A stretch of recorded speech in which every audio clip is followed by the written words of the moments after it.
Oula, c'est une très bonne question. On va dire dans l'enfance, comme beaucoup d'entre nous, je dirais, je sais pas, 5-6 ans. C'était marrant parce qu'à l'époque, le carambar était quasiment un outil pour mesurer l'évolution de l'inflation. Parce que l'histoire du carambar, en fait, c'est que c'est une marque qui a été lancée en boulangerie au départ. Donc, qui n'était pas vendue comme aujourd'hui dans des gros sachets de 350 ou 360 grammes dans les hyper et les supermarchés en France. C'était vendu à l'unité.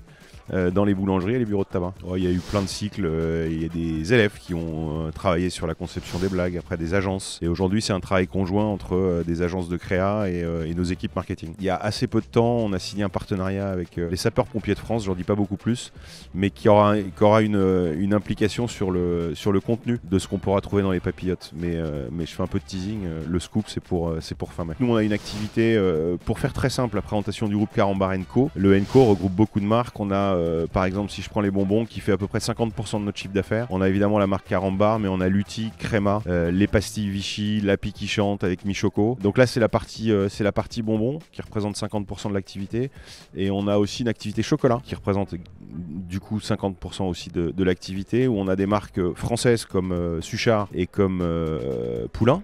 Les chocolats Poulain avec les poudres et les tablettes. Et on a également une marque très connue dans les pays anglo-saxons, notamment en Angleterre et en Amérique du Nord, qui est la marque Terry's. Et on fait 50% de notre activité en France et 50% à l'étranger. Donc moi, mon rôle, c'est de piloter l'activité.